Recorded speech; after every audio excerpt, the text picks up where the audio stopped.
네, 말씀 봅니다. 고린도전서 15장 17절 말씀입니다. 신약 283페이지에 있습니다.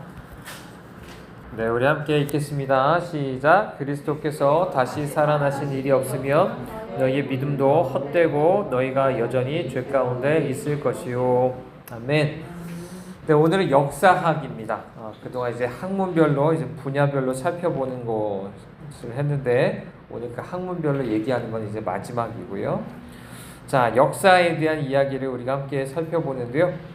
오늘날 우리 상황들을 보면 기독교는 쉽게 말하면 다른 세계관을 가진 사람들의 어떻게 보면 공공의 적, 원수처럼 여겨지는 상황들입니다. 그래서 당연히 무신론적인 어떤 세계관이 많다 보니까 이제 하나님에 대해서 당연히 거부하고 또 하나님 주셨다고 말하는 도덕률에 대해서도 그것에 대해서 나이가 빠졌다라고 이야기하면서 뭔가 하나님을 믿는 것을 신화처럼 여기고, 그죠?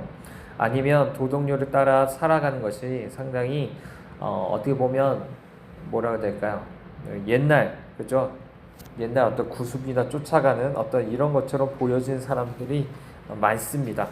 특히나 우리가 계속 요즘 성혁명 관련해서 얘기하는 것처럼 성생명, 뭐 결혼, 가정 이런 것들을 지켜가는 것 자체가 뭔가 우리 안에 있는 어떤 욕정, 특히나 정욕 같은 이제 성적인 어떤 정욕 같은 걸 억압하는 나쁜 것이다 이렇게 이제 규정하는 것들이 너무나 많죠. 자, 이런 상황에서 우리가 살아가고 있는데요. 자, 우리 다른 종교들은 유신론의 어떤 세계관을 가진 다른 종교들은 사실 예수님만이 유일한 구원의 길이라고 말하는 이 복음에 대해서 사실 다른 종교를 무시하는 그냥 편협하다 이런 어떤 그런 주장 종교라고 상당히 이야기하는 경우가 많습니다. 오늘날은 모든 것이 조금 다원화되어 있죠. 그러니까 어떤 특정한 한 가지가 아니라 뭔가 여러 가지를 존중하는 사회입니다. 그죠? 그러다 보니까 오늘날 어떤 종교적인 것도 그렇게 생각하는 거죠. 그러니까 함께 다원화되어 있고 뭔가 그것이 공존하고 평화롭고 이런 것들을 많이 이야기하는 때이기 때문에 자, 물론 우리가 그런 것들을 유념하셔야 됩니다. 우리가 예수님 믿을 때 나만 되게 뭐라 해야 될까? 독선적인 어떤 자세로 나는 옳고 넌 틀렸어 라고 하면서 맨날 싸우려고 들고 그거 가지고 싸우려고 들고 막 이런 자세는 전도가 안 되죠. 요즘 사람들 그런 거 보면 볼수록 야, 정 떨어진다. 저런 사람이 예수님 전하면 난 안 믿고 싶다. 이런 생각 들거든요. 그러니까 조금 우리가 이런 생각들을 물론 버려야 되죠. 하지만 우리 안에서만큼은 절대적으로 우리가 오직 예수 그리스도밖에 정말 진리가 없다라는 것은 물론 당연히 생각을 해야 됩니다. 자, 그러다 보니까 그 중에서는 예수님에 대해서 또 특히나 교회에 대해서 불신감을 상당히 가지는 경우가 많습니다. 그렇기 때문에 우리 이 상황 안에서 그러면 우리가 이 믿음을 어떻게 지켜나가고 또 실제 변호할 수 있을까? 이런 것들을 우리가 생각을 해볼 수 있을 텐데 자, 그런 질문들이 여러 가지가 있을 겁니다. 그거는 우리가 앞서 이야기한 어떤 사도신경하고도 연결해서 생각해 볼 수가 있을 것 같아요. 그죠? 가장 기본적인 하나님의 존재에 대해서 관련해서 뭐 창조냐, 진화냐라는 어떤 것부터 시작해서 정말 예수님이 진짜 있었는가, 그죠? 그분이 하나님이냐, 인간이냐 라는 것부터 시작해서 예수님이 죽으시고 부활하시고 승천하신 것이 정말 실제적 역사적 사실이냐 뭐 이런 것들로부터 시작해서 많은 것들을 이제 물어보기 시작할 수 있습니다. 이런 것들은 사실 기독교 역사 안에서 계속되었던 질문들이에요. 사실 똑같은 질문들이고 우리가 방금 얘기한 이 사도신경이라는 것 안에서 우리는 똑같은 신앙 고백을 하죠. 이런 수없이 많은 질문들에 대한 답을 갖고 있는 거예요. 우리는 이런 것을 믿습니다 라는 것을 이야기하고 있는 것이죠. 자, 이렇게 지금 이야기하는 참된 어떤 신앙에 있어서 신앙을 변호하는 데 있어서 제일 중요한 것 중에 하나가 바로 예수님이 십자가 부활에 대한 어떤 역사성을 중요시 여기는 것입니다. 실제 그게 역사 속에서 일어났다는 것을 믿는 거예요. 그것을 말하는 것입니다. 그러니까 그게 뭐 되게 추상적으로 무슨 교리를 얘기하는 게 아닙니다. 이해되세요? 여러분이 사도신경 외운다고 해서 그게 되게 교리적으로 그냥 내가 외운 거라고 생각할 게 아니고요. 되게 무슨 신비적인 체험을 하는 게 아니고요. 실제 이 땅 안에 역사적으로 있었던 일입니다. 이해되세요? 실제 있었다고요. 십자가 주님 실제 죽으셨고 부활했고 승천했다고요. 우리 실제 그것을 믿습니다. 그리고 그렇기 때문에 여기서 중요한 것 중에 하나는 뭐냐면 성경을 있는 그대로 믿는 것이 중요해요. 있는 그대로.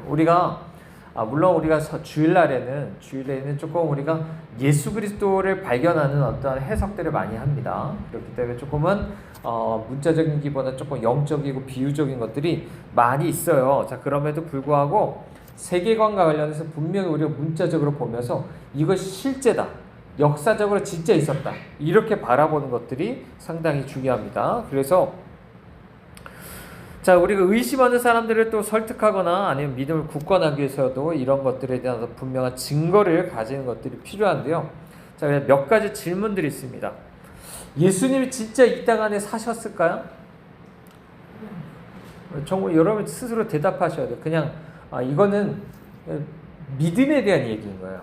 그러니까 아멘, 두 분 다 아멘 하시지만 아멘이라고 해도 안 믿는 사람들 많아요. 그러니까 아멘 하지만 사실 안 믿는 게 너무 많은데 진짜 나는 믿는가? 주님이 이 땅 안에 2000년 전에 팔레스타인 땅에서 실제 이 땅에서 사셨었는지 그것에 대해서 나는 믿는가? 이런 것들을 우리가 궁금할 수 있는데, 자, 유대인 역사가 요세푸스라는 사람은 유대 고대사라는 책에서 이런 얘기를 했습니다. 자, 그들 앞에 그리스도라 불리는 예수의 형제 야고보를 데려왔다. 이런 어떤 기록을 우리에게 남기고 있고요. 또 실제 유명한 로마 역사가 타키투스라는 사람 연대기에서도 이런 얘기를 합니다. 크리스찬이라는 이름의 창시자는 그리스도는 이라고 이야기하면서 그분이 본디오 빌라도에게 의해서 죽임을 당했고 빌라도는 티베리우스 왕제 시절에 유대 통치자였다라고 이야기를 합니다. 그러니까 이 얘기는 예수님 믿는 사람들이 아닌데 역사가들이 실제 이것을 기록하고 있다는 거죠. 그 얘기는 말 그대로 이 예수 그리스도라는 것이 실제 그분이 사셨다라는 것을 우리에게 이야기해주고 있는 것입니다. 자, 그 다음에 그 중에 제일 중요한 것 중에 하나가 이제 십자가 부활에 대한 이야기인 거죠. 이게 정말 역사적인 사실인가라는 것을 우리가 볼 수 있는데, 우리 알다시피 사복음서라든지 서신서라든지 이런 데서 다 이 십자가 부활에 대해서 이야기를 합니다. 특히나 누가복음이나 사도행전을 기록한 누가는 정말 역사적인 어떤 기록이 되기에 합당하게 여러 가지 연대순으로, 그죠? 아주 자세하게 그 인물들과 어떤 이런 것들을 다 세세하게 기록해 두고 있는 것들을 이제 보게 되죠. 자, 이런 것들을 통해서도 우리가 다시 한번 우리가 증명을 할 수가 있고요. 어떤 사람들은 물론 이런 것을 계속 의심하는 사람들이 많습니다. 오늘날에도 마찬가지고요. 그래서 이런 것들이 거짓임을 증명하려고 했다가 오히려 예수님을 믿게 된 경우가 상당히 있어요. 그래서 하버드 법대에서 그 사이먼 그린리프라는 사람이 있는데, 이 사람은 부활은 믿을 수 없는 일이다 라는 것을 주장해 왔습니다. 그래서 이 사람이 강의를 듣던 기독교인들 학생들의 도전을 받아들여서 뭔가 법정 증거를 채택하는 방식으로 해서 여러 가지 문헌 증거들을 조사하기 시작했습니다. 근데 그것을 조사하다가 이 사람이 예수님을 믿게 되는 거예요. 이 사람이 믿게 됐습니다. 그리고 나서 전도자의 증언이라는 책도 이제 쓰게 됐다라고 얘기하죠. 영국에서도 마찬가지입니다. 거기에 재무장관이었던 리틀턴 경이라든지 아니면 그 친구 길버트 웨스트라는 사람은 기독교의 허구성을 증명하기 위해서 또 이 사람이 여러 가지 증거를 수집했어요. 근데 그 안에 이 사람이 결국 바울의 회심과 그리스도의 부활이라는 책을 내놓으면서 오히려 자신이 회심했다라는 것을 고백하기도 했죠. 그리고 우리가 잘 아는 사람이 있습니다. 리스트로벨이라는, 이 사람이 시카고 트리뷴이라는 어떤 기자였죠. 그 신문사의 기자였는데, 기독교로 회심했었던 아내를 되돌리기 위해서 이 사람의 부활을 부정하는 증거를 수집하게 됩니다. 그리고 나서 그 안에서 그러다가 이제 회심하게 되죠. 그리고 예수는 역사다라는 책을 썼고, 실제 이거는 영화로도 나와 있습니다. 그래서 아마 보신 분들도 있다라고 생각할 텐데, 이 사람들이 지금까지 이야기한 이런 어떤 문헌들을 종합해 봐도 객관적으로 누구나가 정말 이것은 역사적 사실이라고 말할 수가 있고 또 확신할 수밖에 없는 몇 가지 일들이 있어요. 먼저 예수님 십자가에서 실제 죽었어요. 그리고 제자들은 그가 부활해서 자신들 앞에 실제 나타났다고 굳게 믿고 있었고, 세 번째, 예수를 핍박했던 바울은 갑자기 회심했고, 넷째, 예수의 친동생 야고보도 예수가 그리스도임을 믿게 됐고, 다섯 번째는 예수를 장사 지냈던 무덤이 비어있는 채로 발견됐다라고 이야기합니다. 이런 것들을 종합해 보면 결국 뭘 얘기하냐면 예수 그리스도의 십자가 부활은 결코 움직일 수 없는 분명한 사실이다 라는 것을 우리에게 이야기해 주고 있습니다. 자, 그것을 토대로 생각해 보면 그건 뭘 우리에게 또 얘기해 주죠? 예수 그리스도와 함께 예수님이 십자가에서 죽으셨고 부활했다는 것은 결국에 우리가 나중에 주님과 함께 부활할 것도 역사적으로 실제하는 사실이라는 것들을 우리에게 이야기해 주는 것이고요. 오늘날 성경에서 말하는 모든 바에 대해서도 동일하게 우리가 그런 어떤 시선으로 바라봐야 된다라는 것을 우리에게 이야기해 줍니다.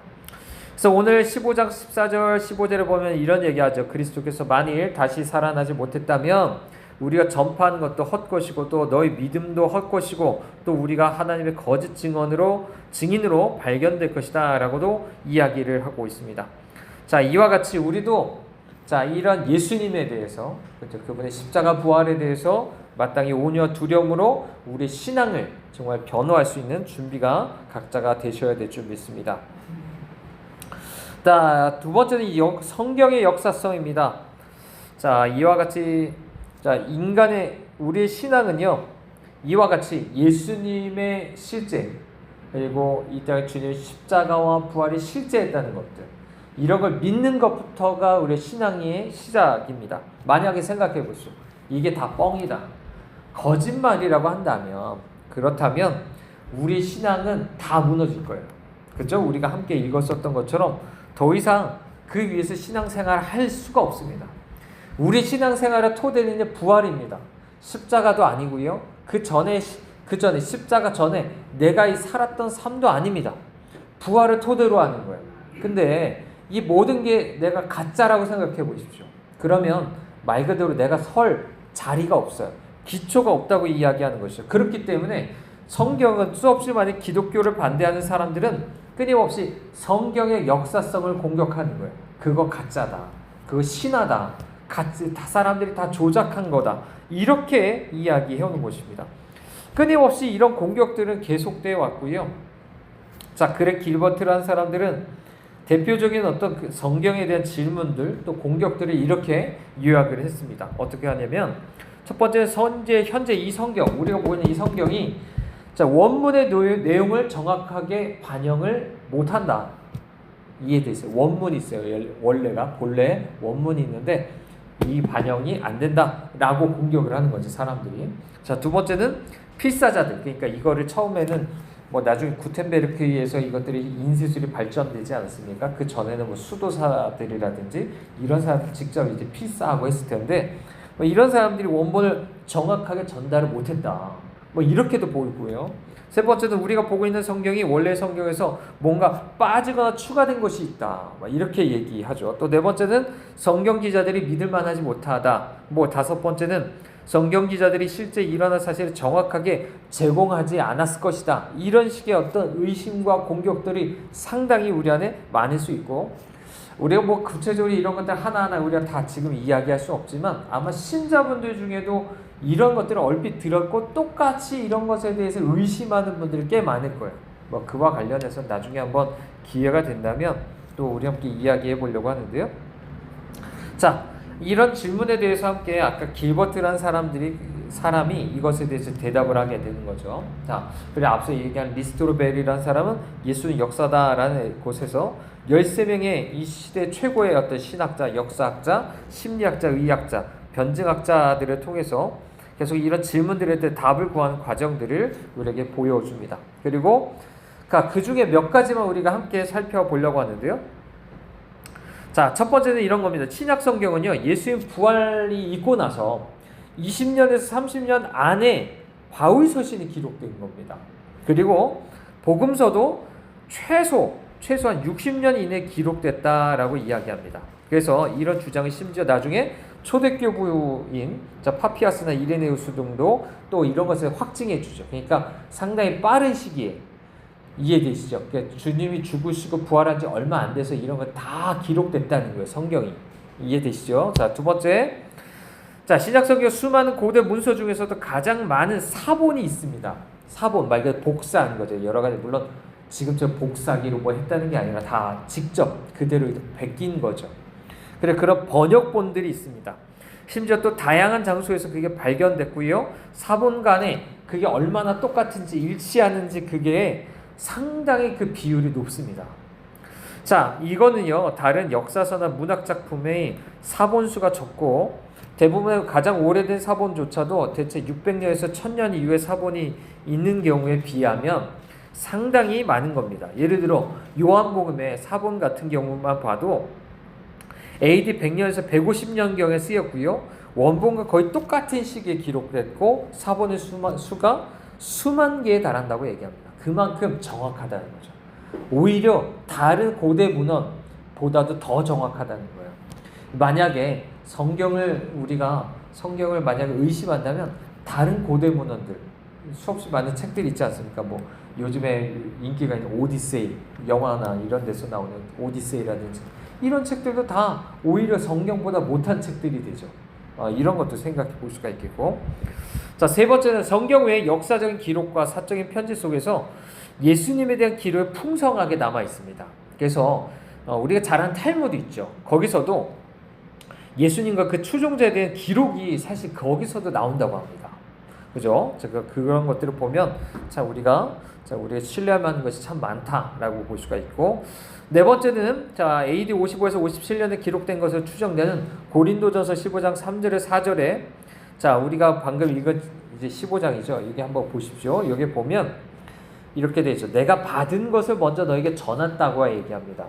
받았다고 얘기하는 거예요. 그게 뭐냐면 성경대로 그리스도께서 우리 죄를 위해 죽으시고 장사 지낸 바 되었다가 성경대로 삶 안에 다시 살아났다라고 얘기하면서 우리의 어떤 믿는 바에 대해서 이야기하는데, 이것은 사도신경 초기의 내용을 담고 있다라고도 이제 보통 얘기합니다. 그래서 바울이 고린도를 처음 방문한 AD 51년에 이미 이런 것들이 확립됐고 믿고 있었다라는 것을 이야기하고 있는 것이고요. 그래서 이 얘기는 예수님의 부활에 대한 신앙이 기독교 초기부터 이미 이런 것들을 공식적으로 믿고 있었다라는 것을 얘기하고 있는 것입니다. 그러니까 나중에 만들어진 게 아니라는 거죠. 실제 그 사건이 있었고 정말 처음부터 그것들이 증거하고 많은 사람들이 실제 그것을 믿고 있었다라는 것을 우리에게 얘기해 주고 있습니다. 자, 독일을 중심으로 해서요, 성경에 대해서 어떤 비판적인 분석 연구들이 있었는데요. 특히 구약에 대해서 그렇게 하는 것들이 있는데, 성경 비평에 크게 두 가지가 있다고 합니다. 고등 비평, 하등 비평이라는 게 있고요. 자, 하등 비평은 이런 겁니다. 여러 가지 존재한 사본들을 통해서 뭔가 원문이 뭔가 이런 것들 찾아가는 거예요. 원래 그 텍스트라고 하죠, 텍스트. 반면에 고등 비평은 뭔가 이런 거죠. 각 책에 실제 이게 언제 쓰였고 누가 썼을까, 이런 어떤 배경 속에서, 역사적인 배경 속에서 어떤 사람이 의도를 가지고서 그런 어떤 자료들을 취사 선택해서 이것을 편집했다라는 어떤 기본적인 관점을 가지고 있습니다. 문제는 이런 사람들이 이제 하나님의 감동으로 됐다고 생각을 안 해요. 인간의 저작이라고 생각하죠, 성경을. 이해되시죠? 그러다 보니까 우리가 생각하는 것 전혀 다른 얘기를 많이 합니다. 예를 들어 모세오경 같은 경우는 누가 썼죠? 누가 썼어요? 창세기, 출애굽기, 레위기, 민수기, 신명기 누가 썼다고 믿어요? 모세가 썼다고 하잖아요. 근데 아니다. 그런 건 모세가 쓴 게 아니라 나중에 바벨론이 망하고 사로잡혀갈 때까지 모세오경이 기록된 적이 없고, 그때 어떤 저자가 이제 편집한 거다, 이런 식으로 이제 믿게 되는 거죠. 자, 그러면 우리가 아는 대로 어떤 저자가 달라지는 것은 당연하고요. 자, 그리고 나서 그렇기 때문에 실제 1000년 가까운 세월이 흐른다, BC 500년 경우가 돼서야 기록됐다, 이렇게도 얘기하죠. 그러다 보면 또 한 가지 문제가 뭐가 되냐면, 예언이, 주님의 말씀이 사건이 다 지나고 나서 쓴 그걸 이루어진 것을 보고서 쓴 것이지 하나님의 말씀이 성취됐다고 이렇게 보지 못하게 되는 거죠. 뭐 이런 어떤 문제점들이 있습니다. 근데 이런 것들이 보통 그래서 우리가 자유주의 신학의 영향을 받은 것이다 이렇게 보고, 오늘날도 신학교 중에는 이런 것들을 가르치는 사람들이 종종 많습니다. 종종 많고, 우리가 그것을 따라 생각하면 당연히 교회 와서 설교도 어떻게 하겠어요? 그런 식으로 하겠죠. 심지어 신학교에서 배운 것들이 되게 그런 것들을 써먹는다고 하면서 되게 지식을 자랑하면서 어떤 신학생들의 전도사들이 이런 것들을 자랑할지도 모르겠어요. 근데 상당히 잘못한 것이죠. 이런 것들 주의하셔서 보셔야 되고, 자, 신학에 대한 고등비평의 주장은요, 수없이 많은 어떤 사본의 자료와 또 다른 역사 자료들로부터 무너뜨릴 수 있는데요. 문제는 이제 구약 성경입니다. 우리는 알다시피 자, 창세기 1장에서 11장만 봐도 원역사라고 해서 역사적인 어떤 자료들이 좀 희박한 부분들이 좀 있습니다. 물론 우리는 그럼에도 불구하고 1장에서 11장 자체가 역사적 사실이고 충분한 자료라고 보죠. 근데 많은 사람들은 그렇게 생각을 안 하죠. 그렇기 때문에 뭔가 고등비평, 아까 얘기한 그런 식으로 할 때 어떤 비판을 할 때 그것에 대해서 뭔가 상당히 곤혹스러워할 수 있는 부분들이 있다고 생각할지 모릅니다. 하지만 우리 분명하게 생각해야 될 건 뭐죠? 성령의 조명하심이 우리에게 분명하게 우리가 주님께서 우리에게 여러 가지 관점들을 우리에게 주신다라는 것을 우리가 생각할 수가 있고요. 영적인 기록을 단순히 우리가 고대 문서로 보면서 인문학적으로 다른 책 다루듯이 똑같이 성경을 다루는 것은, 자, 그것은 성경을 부정하겠다는 의도를 그냥 드러낼 뿐이다라는 것을 우리는 알 수가 있습니다. 그러다 보면 이런 관점에서 보면 당연히 어떻게 되죠? 앞서 이야기한 창조로부터 시작해서 창조 거부하고요, 예수님 십자가 부활도 거부하고, 그러다 보면 예수님 구속과 이런 모든 것들이 다 우리가 부정하게 되는 것들이 되고, 그냥 성경책은 하나의 어떤 도덕적으로 좋은 책들, 좋은 얘기나 하는 그런 책들로 받아들이게 되는 것들이 있게 됩니다. 그래서 얘기하죠. 그렉 길버트라는 사람은 이런 얘기합니다. 우리의 신앙은 역사적으로 증명할 수 있는 예수의 부활과 신약성의 진실성에 근거해야 된다라고 이야기하고 있고요. 그래서 오직 예수님에 대해서 예언한 구약성경의 권위를 인정하지 않을 수 없게 만드는 어떤 말씀들을 이제 적용하고 있습니다. 그래서 분명히 이제 구약성경도 신약성경의 어떤 역사적 신빙성과 부활하신 예수님의 권위 기초하기 때문에 우리는 신구약 전체를 믿을 수 있다, 이렇게 결론을 내리고 있어요. 그래서 우리도 마땅히 전체가 하나님의 계시인, 계시를 인간 저자들이 기록한 것이라는 것을 우리가 마땅히 믿어야 된다라는 것을 생각해 보죠. 그렇기 때문에 방금 이야기한 것처럼 성경 자체가 또한 이것이 하나님 앞에 역사적인 부분이 있다는 것을 우리가 기억하시면 좋겠고요. 자, 마지막으로 성경의 역사적인 어떤 방향성과 목적성을 우리가 이야기하려고 합니다. 사실 이게 역사와 관련해서 제일 중요한 부분일 텐데, 성경의 어떤 이야기들은 우리에게 크게 네 가지를 얘기해 줍니다. 역사를 창조, 타락, 구속, 완성이라는 어떤 개념으로 이해하게 됩니다. 그래서 창세기 1장의 창조, 그죠? 2장까지 인간 창조, 3장의 타락이 있고요. 또 십자가에서 구속하시고, 예를 들어 요한계시록 21장부터 22장에 보면 완성되는 모습들이 있죠. 그리고 그게 창조는 시간이 시작된 것이죠. 그리고 종말은 그것이 마침이 있는 것인데, 그렇기 때문에 이 인류 역사가 시작부터 완성까지 계속적으로 직선적으로 그것을 향해 가고 있는 것이다. 구속을 지나서 완성을 향해 나간다라는 것을 우리에게 이야기해 줍니다. 자, 그렇기 때문에 물론 우리에게 역사는요, 물론 조금은 하나님의 말씀이 반복적으로 좀 성취되는 것처럼 보이는 부분이 있습니다. 예를 들어 당대 얼마 멀지 않은 시대에 하나님의 말씀이 이루어지고 한 번 더 이루어지는 것들이 있기 때문에 이 전체적인 직선적인 방향이 있고 한 두 번 정도의 이런 반복되어서 이루어지는 것들이 있습니다. 그래서 우리가 대체적으로 이제 시간의 역사를 이렇게 보는 것들이 중요하다라고 생각할 수가 있고, 지난번에 얘기한 것처럼 이런 시간과 또 전혀 다르게 이 영원이란 차원에 하나님께서 한 시간과 전혀 상관없는 영원이란 차원이 있다. 그죠? 그렇기 때문에 하나님께서 지금 계속 당신 시간을 만드시고 이 시간을 마무리하시고 중간에 또 개입하셔서 성육신하시고 이런 일들이 있지만, 그죠? 그래서 계속 시간으로 개입하셔서 당신이 역사를 일으키세요. 자, 우리가 그렇게 시간에 있는 여러 가지 일들도 물론 중요시 여겨야 됩니다. 하지만 그러면서도 동시에 신자는 영혼에 속한 그런 어떤 관점을 가지고 또 거기에서 살아가는 것들이 참으로 중요하다라는 것도 우리가 생각해 보죠.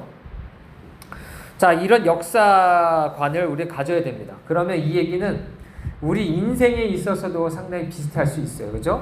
이 사람이 탄생해서 죽을 때까지, 그죠? 탄생해서 죽을 때까지 우리 인생이 뭔가, 인생을 바라볼 때도 마찬가지죠. 그냥 흘러가는 게 아니에요. 출발점이 있고 마지막점이 있다는 거예요. 목표점이 있다는 거예요. 완성을 향해 간다는 것이고, 그죠? 그것을 향해서 하나님이 내 삶 안에 당신의 말씀대로 성취해 가시는 것들을 우리가 볼 수 있다. 이렇게 볼 수가 있습니다. 그래서 이 얘기는 우리에게 있어서 한 가지 이런 생각을 해보게 되죠. 내 인생도 마찬가지고 역사도 어떻게 보냐면, 그러면 이거는 목적이 있는 거예요. 분명한 계획이 있는 거예요. 그걸 가지고 하나님께서 이 역사 자체를 주님 다 주관해 가시는 거고, 우리 삶도 주님 주관해 가시는 겁니다. 그냥 아무 쓸데없이 그냥 계속 우리 삶이 이어지는 게 아니에요. 이해되시죠? 분명한 목적과 계획이 있는 거예요. 내가 그것을 발견하지 못해서 그렇지, 우리가 분명 그런 게 있다는 거죠. 그리고 그걸 위해서 하나님 계속 우리에게 개입하셔서 우리 삶을 이끄신다라는 것을 우리에게 이야기할 수 있습니다. 하나님 우리를 지으실 때 분명히 창조의 목적이 있습니다. 그죠? 자, 우리 인생은 한번 다 실패했어요. 타락으로 실패했죠. 하지만 그렇다 끝나는 게 아니라 주님 여전히 우리를 사랑하셔서 구속하시고 다시 한번 완성하시는 그 역사가 있습니다. 그죠? 자, 우리 인생에서도 마찬가지예요. 계속 우리에게 창조의 목적이 있어요. 먼저는 우리에게 구속하기 원하시는, 주 예수님 안에서 구원받기 원하는 그런 목적이 있겠죠. 그리고 그 안에서 마침내 그런 것들이 완성되기 원하시는 것들이 있을 텐데, 자, 우리는 그것을 아셔야 됩니다. 예수 그리스도 안에서 마침내 내게 마치 요셉에게 가졌던 것처럼 그런 꿈들이 있잖아요. 주님이 나를 향한 꿈들, 그죠? 그런 것들에 대해서 우리가 바라볼 수 있어야 돼요. 내가 꾸는 꿈이 아닙니다. 내가 꾸는 꿈이 아니에요. 그거는 마치 인본주의적인 거고요. 많은 사람들이 내가 꿈을 꾸고 내가 그걸 꿈을 꿔서 이룰 수 있는 것처럼 잘못 청소년들한테 막 그런 식으로 얘기하는데, 성경이 얘기하는 게 아니죠. 하나님께서 꾸는 꿈이고요. 아까 얘기한 것처럼 영원한 관점에서 나에게 미래를 바라보면서 현재 그것을 바라보고 얘기하는 거잖아요. 자, 우리가 그런 것들에 대해서 이야기하고 있는 것입니다. 또 그것을 위해서 뭐죠? 하나님 각각 또 우리에게 달란트, 이런 것들을 또 우리에게 맡기셨다, 이렇게 볼 수가 있겠고, 그래서 인생의 마무리할 때는 우리가 각자가 하나님께서 내게 주님 분명히 맡겨주신 그런 어떤 구속, 당연히 예수님 앞에 구속 받았는지 이게 중요하죠. 구속 안 받았으면 다 지옥 가게 테니까, 그렇죠? 그리고 내가 하나님께서 내게 맡겨주신 그 목적을, 그 꿈이라고 해야 될까요? 그 꿈, 자, 그 꿈과 달란트, 그 꿈을 이루었고 달란트를 얼마나 썼고 이런 것들을 마땅히 하나님 앞에, 또 우리가 하나님 앞에 심판받아야 될 날이 그날에 올 것이다 라고 생각할 수 있습니다. 그래서 우리는 단순히 청소년들만이 아닙니다. 여러분도 아직 살 날이 얼마나 남았는지 각자 다를 수 있지만, 적어도 내게 맡겨주는 일, 그게 1년이 됐든 몇 년이 됐든지 그것도 여러분이 생각하셔야 돼요. 내가 하나님 앞에 나갔을 때 내가 하나님 앞에 이 꿈, 나는 하나님 내게 맡겨주신 꿈, 그것을 내가 얼마나 이루고 살아왔는가, 그죠? 그것을 이루었고 달란트를 얼마나 잘 사용했는가 라는 것을 마땅히 생각해야 됩니다. 자, 이슬람에 대한 것은 별다른 것이 없어서 조금 지나가고요. 자, 불교는 힌두교에서 유래한 유해지를 생각해 보면 이 사람들이 역사가 윤회입니다. 윤회설 잘 아시죠? 윤회설 잘 아실 텐데, 전생의 업보에 따라서 이제 평가를 하죠. 그리고 나서 뭔가 그 다음 생애가 좀 더 낫거나 좀 더 못한 그런 어떤 삶을 살 거다, 이런 얘기를 합니다. 많은 사람들이 영화나 드라마에서 아주 쉽게 이런 어떤 세계관의 이야기를 많이 듣죠. 다음 생에 태어나면 너랑 어떻게 할 거야, 이런 얘기하는데 다 윤회에 대한 잘못된 생각들이죠. 우리는 그런 것들을 생각하시면 안 되겠고, 자, 여기서 그렇기 때문에 이 사람들의 역사관은 어때요? 계속 돌고 돕니다. 이해되세요? 그냥 한번 이번 생에 끝났어요. 그럼 뭐예요? 그 다음 생에 또 돌아요. 계속 도는 거예요. 아무 의미 없어요. 의미 없이 계속 반복되는 삶. 이런 것들이 우리에게 보여주죠. 자, 이런 사람들은 이렇게 생각합니다. 뭔가 크게 걱정할 거나 조급할 게 없다라고 생각해요. 왜냐하면 이번 생에 내가 깨닫지 못하고 뭐 해도 결국에 뭐 그 다음 생에 또 가면 되니까 뭐 이렇게 생각을 한다고 합니다. 또 우주적인 진화를 믿는다고 해요. 그래서 언젠가는 뭔가 자기가 그래도 진화해서 해탈하지 않을까? 뭐 이런 식으로 생각을 한다고 얘기하죠. 그래서 문제는 이런 사람들은 아까 얘기한 것처럼 어떤 목적이 없어요. 의미가 없습니다. 의미가 없이 그냥 계속 사는 거죠. 그런 것들을 이제 이야기하고 있고요. 자, 무신론적인 세계관에서는 진화론적인 사고를 하기 때문에 모든 사건을 우연의 결과로 해석합니다. 하나님 없잖아요. 하나님 없고 내가 이 땅에 딱 떨어진 것도 우연. 그죠? 그게 지난 것도 우연. 그죠? 그리고 그 안에서 적자가 딱 나타나서 생존하는 것도 모든 것이, 그죠? 모든 것이 다 우연이라고 생각하는 거죠. 쉽게 말하면 이런 거죠. 내 삶 안에 무슨 일이 일어났으면 우연이에요. 우연이고 또 그것에 대해서 내가 그만큼 또 생존을 위해서 경쟁해야 되고 막 이런 것들로 생각을 하게 됩니다. 자, 그래서 우리는 이 사람들도 인간의 역사 또한 이제 우연의 산물로 보기 때문에 당연히 어때요? 방향성이나 목적성이 없어요. 물론 아까 얘기한 것처럼 반대로 또 적자 생존이니 뭐 이런 어떤 거 안에서 또 생존 경쟁이라든지 이런 거 안에서 자신의 물론 목적이 있을 수는 있겠죠.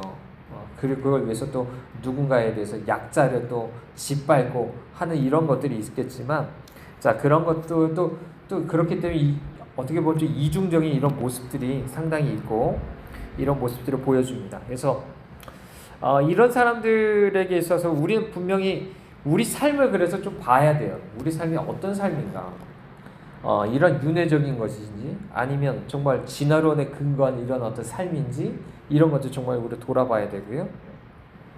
자, 그런데 이들은 생물이 진화를 통해서 점점 개선되고 있다는 이론을 이제 자기 삶에도 적용을 하면서 뭔가 근거 없는 그냥 낙관론을 펼치기도 합니다. 특히 마르크스주의자들은 역사란 권력자들의 어떤 자기 합리화 도구다라고 생각을 해서 역사를 통해서는 뭔가 과거의 진실에 접근할 수 없다고 생각을 해요. 그래서 정권만 잡으면 이 사람들은 자기의 권력을 합리화하기 위해서 또 연장하기 위해서 역사 다시 쓰기를 반복합니다. 그래서 요즘에 여러분이 보고 있는 대부분의 역사는 어떤 게 있냐면 정말 말 그대로 다시 쓴 역사들입니다. 특히나 어때요? 포스트 모던적인 거 안에서 뭔가 약자들 중심의 다시 역사를 쓴 것들 이런 게 있죠. 그래서 기존의 역사들은 보통 흔히 얘기하는 것처럼 승자가 쓴 것이다 이렇게 생각하면서 보통 패자, 약자 이런 사람들의 이야기를 이제 담으려고 하는 것들이 상당히 많고 그러다 보니까 역사가 왜곡되는 것들이 상당히 많다라고 할 수가 있는 거죠. 예를 들어 이런 거죠. 미국 같은 경우도 그렇고 우리나라도 같은 경우도 건국의 아버지 뭐 워싱턴이라든지 이런 사람들 뭐 이런 사람들의 상을 다 엎어버리고 한다잖아요. 왜 그러죠? 건국 자체를 부정하는 거죠. 부정하고 그래서 이 나라에 대해서 저주하고 이 나라가 생기면 안 됐었다 막 이런 것들을 이야기합니다. 그런 식으로 역사를 이제 부정하게 되는 거죠. 이런 것들이 오늘날도 계속 일어나고 있고 심각한 건 많은 사람들이 이런 것에 대해서 문제점을 생각하지 못하고 아이들이 이런 것들을 다 그대로 배우고 있다는 거죠. 자, 기본적으로 구약은요 이스라엘 민족사를 다루고 있습니다. 그래서 성경에서 가장 기본적인 성격이 바로 역사입니다. 역사성을 갖고 있어요. 자, 하나님은 계속 인간의 역사 안에 개입하셨고요. 인간과 끊임없이 관계를 맺으시면서 이 역사를 이끌어 가셨습니다. 그죠? 당시의 목적과 방향성을 가지고 계속 이끌어 가셨다. 그리고 사실 이스라엘 중심으로 하셨지만 끊임없이 그 주변의 역사, 국가들의 역사에서도 계속 그것을 개입하셔서 그것들을 이끌어 가셨던 것들을 우리가 살펴보게 됩니다.